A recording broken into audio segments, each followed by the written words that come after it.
សួស្តីក៏ដូចជាស្វាគមន៍អ្នកទាំងអស់គ្នាមកកាន់ការសម្រាយរឿងជួបជាមួយនឹង admin KR សម្រាយរឿងសាច់ជាថ្មីម្ដងទៀតហើយថ្ងៃនេះ admin នឹងលើកយកនៅសាច់រឿងមួយដែលមានចំណងជើងថា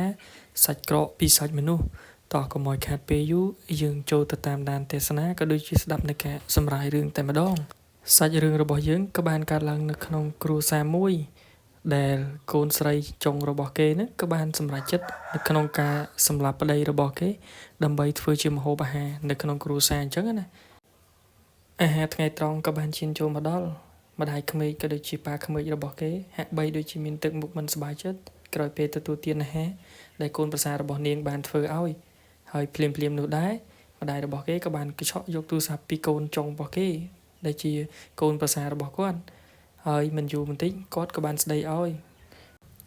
ក្រោយមកកូនស្រីរបស់គេក៏បានដើរចូលមកក្នុងគោលបំណងដើម្បីញ៉ាំអាហារជុំគ្នាជាមួយម្ដាយរបស់គេ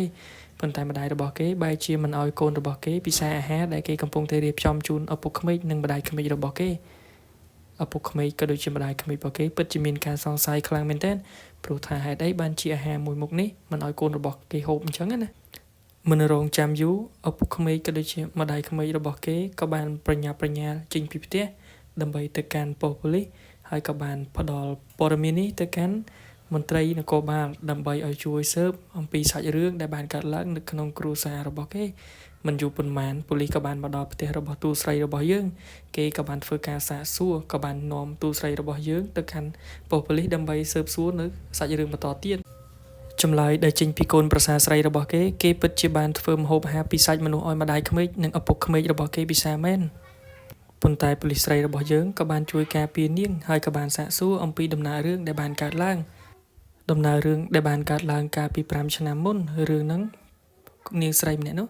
ក៏បានបាត់កូនរបស់គេក្រោយពេលដែលគេកំពុងតែទៅផ្សារ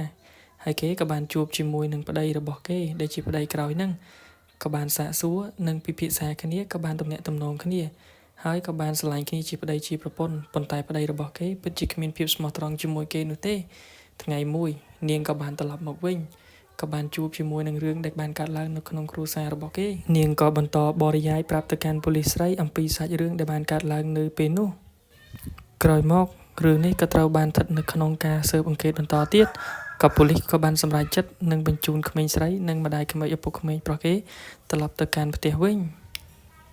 នាងក៏បានចាកចេញពីទីកន្លែងនោះដោយទឹកមុខនិងភាពឈឺចាប់ខ្លាំងមែនទែនមូលហេតុដែលនាងបានសម្រេចចិត្តនៅក្នុងការសម្លាប់ប្តីរបស់នាងនិងធ្វើទារុណកម្មនោះព្រោះថាកាលពី5ឆ្នាំមុនប្តីរបស់នាងបានផិតក្បត់លួចលាក់នាងទៅមានជាមួយនឹងស្រីផ្សេងនៅផ្ទះហើយនាងក៏បាននៅផ្ទះនោះដែរក៏បានឮសំឡេងដែលប្តីរបស់នាងកំពុងតែសាសងជាមួយនឹងស្រីផ្សេងយ៉ាងសប្បាយរីករាយទឹកមុខប្រកបទៅដោយភាពឈឺចាប់ខ្លាំងមែនទែននាពេលនោះនាងក៏បានសួរទៅកាន់ប្តីរបស់នាងថាហេតុអ្វីបានជាបងមិនស្រឡាញ់អូនហេតុអ្វីបានជាបងក្បត់អូនប៉ុន្តែប្តីរបស់គេបានឆ្លើយតបមកវិញថាខ្ញុំមិនដឹងរឿងអ្វីទាំងអស់ហេតុអីបានជាមានរឿងនេះកើតឡើងពេលនោះប្រពន្ធរបស់គេក៏បានយកកាំបិតទៅចាក់ប្តីរបស់គេមួយកាំបិតហើយសាច់រឿងរបស់យើងក៏បានបន្តទៅកាន់ទូស្រីម្នាក់ទៀតដែលកំពុងតែរួមរស់នៅជាមួយគេនោះហើយនាងក៏បានសម្លាប់តួ